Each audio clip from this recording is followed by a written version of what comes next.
제가 왜 이런 말 한 적 있잖아요. 그 8강짜리 강좌에서 8천만 원이었다가 4천만 원 떨어진 비트코인이 더 안정적이냐? 3천만 원에서 올라간 4천만 원이 더 안정적이냐 물어봤죠. 그리고 제가 대답했죠. 3천만 원에서 올라간 4천만 원짜리 비트코인은 기분은 좋은데 덜 안정적이고 8천만 원이었다가 떨어진 4천만 원짜리 비트코인이 훨씬 더 안정적이다. 이렇게 제가 말씀을 드렸잖아요. 그리고 나서 그것은 이제 제가 선문답처럼 여러분들의 피와 땀이 들어가 있기 때문이다. 뭐 이렇게 직관적으로 이해하도록 이렇게 말해놓고 지금까지 설명을 안 해왔습니다. 그죠? 이제 오늘 그 설명을 드리려고 해요. 제가 이제 칠판이 있어야 되는데 칠판은 여러분 머릿속에 있다고 생각을 해봅시다. 여러분들 머릿속에서 비트코인의 과거 차트를 떠올리세요. 비트코인의 과거 차트를 떠올리면은 쫙 우상향하는 그런 차트겠죠. 그 여태까지 있었던 차트를 쭉 떠올리면 거의 0원에서부터 출발하지 않을까요? 그러면 비트코인이 0원일 때는 채굴자들이 전기료를 얼마 냈을까요? 네, 맞습니다. 0원 냈습니다. 그럼 비트코인이 1달러일 때는 채굴자들이 전기료 얼마 냈을까요? 네, 1달러입니다. 지금 제가 단위는 빼먹고 있는 거예요. 그렇다 치자는 거죠. 그죠? 단위를 말씀드려요. 비트코인 한 단위 생산하는데 1달러 썼다는 얘기입니다. 그게 시장이 보내는 신호기 때문에 그렇죠. 비트코인 한 단위가 1달러였다면. 네. 비트코인이 10달러일 때는 채굴자들이 전기료 얼마 썼을까요? 한 단위 생산하는데 10달러 썼습니다. 그죠? 그렇잖아요. 왜냐하면 내가 8달러를 쓴다면 2달러를 이익이니까 더 채굴을 더 많이 하겠죠. 쫙 그러면 채굴 경쟁이 더 늘어나서 언제 멈출까요? 네, 10달러 채굴 경쟁이 늘어나서 난이도가 올라가고 그 채굴자들이 쓰는 전기료가 10달러가 될 때 이 경쟁이 멈춥니다. 그래서 10달러인 거예요. 근데 만약에 비트코인 가격이 10달러인데 지금 채굴자들이 전기료로다가 13달러 쓰고 있어. 비트코인을 생산할 때. 그럼 어떻게 해요? 채굴자들이 전기 코드를 뽑습니다. 그러면 난이도가 낮아지고 전기료를 10달러만 쓰고 있는 채굴자들이나 채굴 기계만 남죠. 효율적인 기계만 남아요. 11달러 쓰고 12달러 쓰고 13달러 쓰는 채굴 기계들은 퇴장시키죠. 그래서 10달러예요. 그래서 수렴합니다. 예. 매 순간순간 맞진 않지만 이게 수렴점이에요. 그러면 이제 또 우리 그래프 따라 올라갈까요? 비트코인 100달러 됐을 때 채굴자들 전기료 얼마 썼을까요? 100달러 씁니다. 계속 할까요? 그럼 1000달러 됐을 때 얼마 썼을까요? 1000달러 씁니다. 여러분 혹시 그 고등학교 수학에서 배웠던 적분 개념 기억나시나요? 적분이 이렇게 비정형적인 곡선의 면적을 구하는 거잖아요. 지금 그거 강의하려는 건 아닌데 그냥 면적을 수학 선생님이 분필로 이렇게 빗금으로 쳐준 거 기억납니까? 그러면 우리 이렇게 봅시다. 여러분 머릿속에 있는 그 비트코인의 가격 곡선, 막 비정형적인 올라내리는 지랄했던 그걸 쭉 우상향은 하지만 지랄했던 그것에 그 내부 면적을 빗금을 쳐보세요. 바깥에 치지 말고 안쪽에 치라는 겁니다. 산처럼 치겠죠, 산. 하나의 큰 산할까? 지난주 8,000달러 이렇게 있으니까 쫙. 요걸 가공하면 뭘 얻을 수 있냐면 약간 가공은 해야 돼요. 요건 이제 요걸 가지고 논문 쓰시거나 이렇게 하면 저 꼭 인용해 주시고요. 제 유일한 아이디어입니다. 전 세계 비트코인 중에 이 아이디어를 만든 사람은 사토시 나카모토와 저밖에 없어요. 사토시 나카모토는 암시만 했고 저는 이것을 이제 정식화하는 거예요. 그래서 이걸 논문을 쓰실 분들은 저를 꼭 인용해 주시고요. 그리고 이제 그 논문을 쓰려면 이걸 약간 변형해야 되거든요. 그건 여러분이 찾으세요. 이건 배운 분들이니까. 오늘은 투자자, 저의 오디언스를 위한 수업입니다. 이것은 식자가 아니라. 식자께서는 뭐 힌트는 얻으신데 절대 인용 다 하셔야 되고, 그리고 그 변수는 여러분이 찾으십시오. 그런데 이 적분값이 바로 식자들은 바로 이해했을 거예요. 이 적분값이 바로 뭐라고요? 이 적분값이 채굴자들이 전기료로 쓴 돈입니다. 이것은 그러니까 조금만 더 환산하면 여태까지 12년 동안 비트코인에 들어간 전기 파워, 에너지 손실량입니다. 머글들의 관점에서는. 그죠? 전기 투입량입니다. 그래서 우리는 이제 비트코인이 쓸모없는 거라고 보지 않으니까 투입이라고 말해야 되겠죠. 그래서 비트코인은 코드지만 놀랍게도요, 이런 거대한 면적이 들어가 있는 응축물이라고 제가 말씀드렸잖아요. 그러니까 전기가 투입되어 있는 겁니다. 전기 형태로 존재하지는 않는데 놀랍게도 전기가 추상화된 숫자로 바뀌어서 들어가 있어요. 지금 비트코인 코드에. 그 비트코인을 보실 때 코드라고 보지 마시고요. 그래서 이 면적의 n분의 1이라고 보셔야 됩니다. 예, 이걸 보고 이해가 지금 안 되시는 분 여러분 들으셔야 되고요. 이건 꼭 이해하시는 게 좋아요. 요 다음의 논리가 진짜 이제 중요한 논리들이거든요. 우리가 이제 시총이라는 개념이 있어요. 시총이라는 개념은 뭐냐면 삼성전자 주식의 지금 가격이 있을 거 아닙니까? 삼성전자 주식의 가격 곱하기 삼성전자 주식의 총수. 그러면 이제 삼성전자 주식의 시총이 나와요. 시총. 근데 시총이라는 건 하나의 모델이고 실현 불가능한 가격입니다. 시총이라는 전제는 뭐냐면 지금 가격으로 삼성전자 주식을 처분했을 때 모두 처분했을 때 그거잖아요. 그 총 가치잖아요. 근데 모두 처분해 버리면 어떤 일이 벌어져요? 실제로 그걸 한다고 모두 처분해 버리면 어떤 일이 벌어지죠? 빵원 됩니다. 빵원. 그죠? 삼성전자 주식을 지금 모두 지금 가격에 처분할 수가 없죠. 예, 지금 가격이라는 것은 시장에서 수요와 공급이 만나서 만들어진 가격인데 대주주가 이 삼성전자 주식이 이거야. 내가 가지고 있는 총가치가 이거네. 그리고 자기가 한꺼번에 시장에 내놓으면 바로 그 행위 때문에 시장 가격이 떨어져서 바로 자기의 자산이 바로 반토막 납니다. 그죠? 그러니까 이거는 이제 기분만 좋은 거죠. 이 시총이라는 개념은 그냥 추상적인 개념입니다. 추상적인 개념. 실현 불가능한 개념. 예. 근데 어쨌건 그런데 이제 상대적인 비교에는 의미가 있죠. 예를 들어서 LG전자의 시총하고 삼성전자의 시총은 어떻게 달라? 이런 거는 의미가 있는 거예요. 어차피 참 마찬가지. 실현 불가능한 거기들의 비교니까요. 근데 여러분 시총이라는 것은 이게 되게 간단하죠. 그죠? 주식 발행 총수 곱하기 주식의 현재 가격 아닙니까? 그래서 이건 직사각형의 면적입니다. 이건 금방 이해하시죠? 비트코인도 마찬가지입니다. 직사각형 한번 그려볼까요? 여러분 아까 머릿속에 이제 이런 에베레스트 산 같은 그런 것의 면적이 나왔을 거 아니에요. 거기다 이제 똑같이 지금 현재 가격 오늘 얼마예요? 46,000달러예요. 46,000달러가 현재 가격이잖아요. 현재 가격 곱하기 지금까지 비트코인의 발행량을 쭉 해보니 직사각형 면적이 나오죠. 이 직사각형 면적이 비트코인의 시총입니다. 시총. 이렇게 진짜로 계산합니다. 그럼 여러분 아까 계산했던 그 적분, 산맥에 있는 이 적분의 면적 값하고 이 직사각형의 면적하고 비교가 좀 되시죠. 예. 이 직사각형의 면적 분에 이 적분값 했던 그 면적의 비를 구할 수가 있어요. 저는 비도 중요하다고 보는데 그냥 빼줘요. 어떻게 빼주냐면 그게 제가 논문 쓰고 있는 건 아니까 그냥 여러분의 직관적으로 이거는 이제 학자들한테 맡기고 이걸 이제 제가 이제 연대 재무관리 교수들하고 논문 썼으면 이제 그게 18년도에 논문으로 나왔을 텐데 여러분 논문을 못 보신 거예요. 재무관리 교수들의 그 편견 때문에 비트코인 따위 이런 편견 때문에 굉장히 심오한 거거든요 이게. 근데 우리는 빼주자고요. 이거는 이제 우리가 논문 쓸 게 아니니까 어떻게 빼주냐면은 이 직사각형 면적에서 이 적분한 이 산맥을 빼주자고요. 이걸 빼면 무슨 값이 나오냐면은 물론 이제 단순하진 않습니다. 이게 이제 이게 거래량이 아니고요. 그 발행량이어야 돼요. 그래서 어쨌건 하나는 직사각형이고 하나는 비정형의 산맥이죠.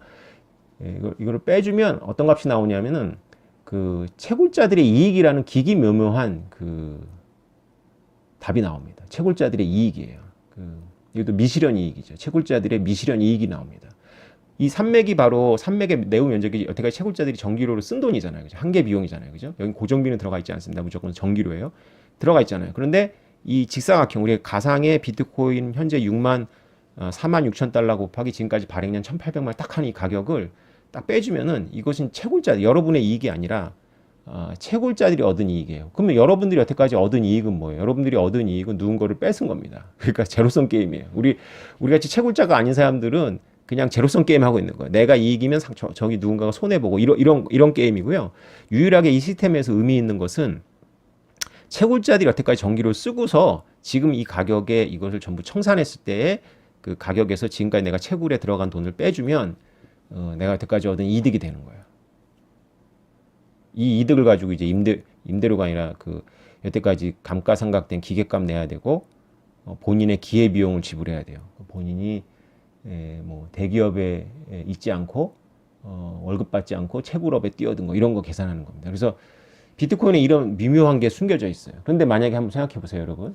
지난 3월 달로 돌아가 갖고 비트코인 8천만 원일 때 돌아가 보죠. 비트코인 8천만 원일 때의 직사각형은 어때요? 직사각형은 지금 이 적분값에서 봉우리에서의 봉우리, 이건 너무 직관적이죠. 봉우리에서 그대로 직사각형 그린 거잖아요. 그리고 이거는 면적이니까 봉우리. 그러면 이 봉우리 최대값이니까, 봉우리가 최대값이니까, 이 전기료 최대값이니까 이렇게 여백이 나오죠. 이 여백이 전부 채굴자들의 이익이에요. 채굴자들이 이익을 실현하고 싶어요, 안 하고 싶어요? 이제 나도 좀 이제 돈 벌 만큼 벌었어. 이제 명품백 사고 싶고, 나 이제 아내한테 이쁨도 받고 싶고, 다이아 반지에다가 요트에다가 람보르기니 이런 생각 막 나죠. 그럼 채굴자들이 뭘 하겠어요? 그 이익을 던지죠. 가격이 어떻게 될까요? 떨어지겠네요. 근데 만약에 폭락했어요?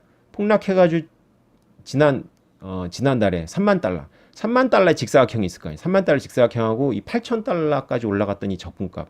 이 8천 달러까지 끌어올렸기 때문에 이 적분값에 이렇게 이 3만 달러 이상의 굉장히 많은 면적이 있죠. 그래서 과거에 너무 싸게 채굴했기 때문에 이 면적을 갖다가 묻으면 거의 비슷해지는 거죠. 채굴자들이 이익이 없어요. 아니면 작거나 누적된 이익이. 굉장히 시스템이 안정되어 있는 겁니다. 저는 이 모델을 정식화해서 사용할 수 있을 것 같아요. 이걸 이제 지수화하면. 근데 이걸 사토시 나카모토는 알고 있었어요. 그의 글이나 이런 걸 보면 암시되어 있어요. 제자들이 이제 인문학을 안 했기 때문에 제자들은 몰랐을 것이고 사토시 나카모토는 알고 있는 걸 제가 느꼈어요. 예. 근데 제가 사토시 나카모토한테 소름 끼친 건 이것 때문이 아니에요. 저는 진짜 소름 끼쳤거든요. 언제 소름 끼쳤냐면 2015년도 가장 어두웠을 때 제가 공부 열심히 했다고 그랬잖아요. 가장 어두웠을 때 공부를 하다가 어느 순간 사토시 나카모토는 인간계의 존재가 아니구나라는 생각이 갑자기 드는 거예요. 자, 보시죠. 비트코인 가격이 막 올라가요. 비트코인 가격이 막 올라가면 비트코인 시총이 채굴업자들이 쓴 전기료에 비해서 엄청나게 올라갑니다. 늘 꼭 봉우리가 상한가를 치게 되면, 그러니까 여태까지의 맥스를 치게 되면 시총은 추상적인 개념이지만 채굴자들은 모두 엄청난 돈을 벌었다고 생각을 하는 거예요. 이만큼 여백이잖아요. 그죠? 굉장히 시스템이 불안해집니다. 그래서 낮춰줘야 돼요. 이걸 낮춰주면 시총은 갑자기 팍 내려오고 직사각형은, 그리고 그 올라갔던 것 때문에 이 여백의 면적이 과거에 채굴자들이 벌었던 부분을 메꿔줘요. 금이라고 생각해보죠. 금은 이런 그래프가 안 나오겠죠. 금은 그래서 놀랍게도요, 아주 오래됐기 때문에 채굴업자들이 쓰는 비용하고 금의 가격하고 지금 현재의 가격하고 거의 비슷하게 나와요. 왜냐하면 금의 가격이 거의 변동하지 않았고, 변동하는 선에 따라서 이렇게 왔기 때문에 비트코인처럼 이렇게 면적이 크게 올라갔다 크게 내려가고 이런 게 없기 때문에 거의 수렴하면서 채굴업자들이 이익이 굉장히 박하거나 손해도 있고 하면서 이게 거의 수렴해요. 이게 왜냐하면 오래됐기 때문에. 그래서 미제스가 금에 대해서 이런 평가를 하는 거예요. 그래서 미제스도 이걸 알고 있었어요. 이렇게 그래프를 생각하진 않았지만은 언어화 시켰더라고요. 근데 제가 사토시 나카모토한테 소름 끼쳤던 건 이게 아니에요. 야, 사토시 나카모토는 도대체 어떤 존재야? 이거는 경제학이 아니라 철학도 아니고 이게 뭐이지? 이런 생각이 든 건, 비트코인 시스템은요, 비트코인 프로그램이 아니고요. 그러니까 비트코인 시스템을 비트코인 프로그램으로 본 사람들이 바로 이더 추종자애들이에요. 이더 추종자라고 제가 뭉뚱그려 얘기하는 건, 이더 추종자에서 이제 이오스 추종자가 나오고, 이오스 추종자에서 에이다 추종자가 나오는 거죠. 블록체인 기술주의자들. 그리고 가끔 저한테 댓글 다시는 비트코인이 진짜 비트코인이 아니라 진짜 비트코인은 비트코인 SV가 따로 있고 뭐 이렇게 얘기하시는 분 있잖아요. 그죠? 그런 분들이 생각하는 게 바로 이 작은 시스템. 그러니까 비트코인 코드 중심의 시스템. 비트코인 코드 중심의 시스템이 바로 이제 제 언어로 제가 그대로 노골적으로 말씀드릴게요. 기술주의자들, 제 언어로 말하면 하수들이 보는 비트코인의 시스템이에요. 사토시 나카모토가 의도한 게 전혀 아니에요. 사토시 나카모토는 이 시스템에다가 뭘 붙였냐면은 채굴업자들, 그리고 여러분과 저같이 투자자들을 붙였어요. 이게 하나의 시스템이에요. 인간 생태계가 있는 거예요. 이 코드 중심에. 그래서 이 인간 생태계가 있기 때문에 기술의 발전만 가지고 설명이 안 되는 거예요. 그래서 기술이 올라갔다 그래서 비트코인이 바로 업솔리트 되고 이러지 않는다는 거예요. 물론 그 기술이 더 뛰어난 기술도 아닌 뿐더러 그렇게 됐다 그래서 이 투자자들, 채굴자들이 한꺼번에 옮겨가고 이런 일은 벌어지지 않는 거예요.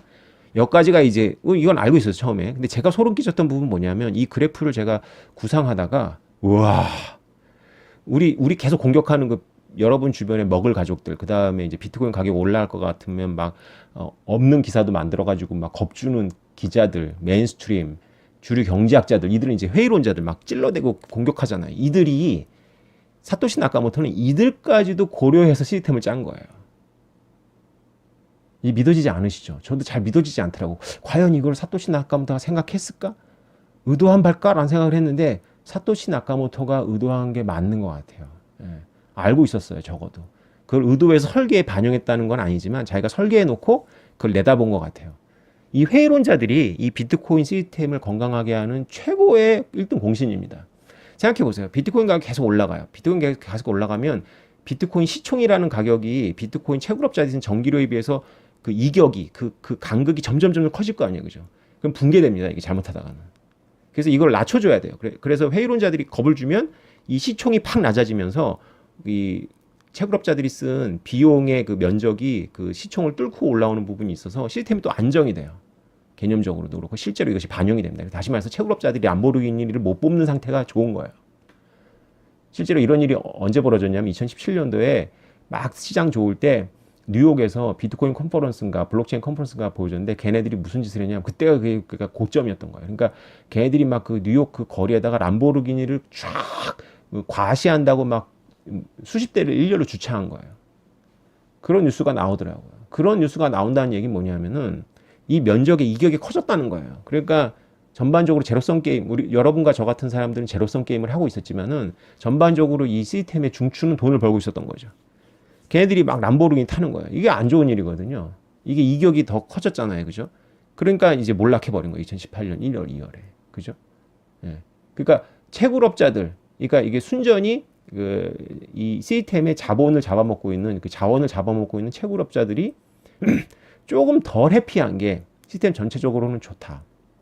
그러니까 결국 이것은 이상적으로는 금처럼 지금 현재 가격이 딱 세팅이 돼가지고 10년 동안 가면 채굴업자들이 쓰는 비용하고 시총하고 똑같아지는데 그러긴 어렵잖아요. 이게 심리적인 효과인데. 그래서 뭐 올라갔다가 어느 정도 내려줘야 돼요. 올라갔다 내려주고 이 면적이 또 까먹고. 그리고 과거의 것들은 이 그래프에서 문제가 뭐냐면 영어부터 지금 여러분 설명드렸지만 5년 전 거는 지워버려야 됩니다. 5년 전 거는 확 지워버려야 돼요. 그냥 이 시총에서도 지워버리고 그리고 이 면적에서 지워버려야 돼요. 계산하지 말아야 돼요. 그래야지 이게 정상화돼요. 이 쓸모가 있어요. 그러니까 이게 단기적인 모형이 잘 안 맞고, 그렇다 너무 시초부터 와도 안 맞고, 한 3, 4년, 5, 6년 동안에 우리가 그 정도까지는 우리가 기억을 하고 우리 사업 계획 안에 들어가 있잖아요. 채굴자들이 돈을 벌고 안 벌고의 승부를 6개월마다 내는 게 아니라 그래도 3, 4년은 보고 낼 거 아닙니까? 그리고 그 기계도 그 정도는 내다보고 설비도 공장도 세울 거 아니에요. 그래서 3, 4년 동안에 그 채굴업자들이 쓴 비용하고 3, 4년 동안 채굴업자들이 개념적으로 벌었다고 생각하는 시총과 이격이 중요한 거거든요. 그래서 이 모형이 지금 제가 되게 단순한 모형이고 이걸 논문으로 쓰려면 굉장히 바꿔야 됩니다. 어쨌건 이 개념은 똑같은 거예요. 그래서 이 개념을 가지고 봤을 때 여러분들이 이제 가격이 한도 끝없이 올라간다 싶으면 이 면적이 엄청난 거리가 멀어요. 실제로 이 시스템이 쓴 비용에 대비 이 시스템에 참여한 사람들이 벌었다고 생각하는 돈이 너무 커지는 거죠. 그러면 이제 람보르기니가 등장하고 쫙 다니는 거예요. 그럴 때가 위험한 거예요. 그게 중요한 겁니다. 오늘 제가 드리는 말씀의 포인트는 여러분들이 8천 갔다 4천 되고 3천 됐을 때는 여러분들이 기뻐했어야 되는 거고요. 지금 아직은 기뻐해도 되는 단계죠. 그죠? 아직은 그 8천이라는 봉우리에서 채굴자들이 지금 물려 있으니까. 그런데 이게 8천 뚫고 1억 뚫고 2억 뚫고 그냥 간다면 회의론자들이 힘이 약해져가지고 그냥 간다면 붕괴를 향해서 나아가고 있는 겁니다. 그래서 적절하게 회의론자들이 지져줘야 돼요. 그래야 이게 시간이 길어지면 안정화되거든요. 그래서 같은 가격대에서 시간이 길어지면 안정화돼요. 왜냐면 같은 가격 시간이 길어지면 그렇게 이득이 크게 없어요. 채굴업자한테. 자, 오늘 여기까지 하겠습니다. 여러분 머리 되게 아프시죠? 네, 다음에 뵙겠습니다. 좋은 하루 되세요.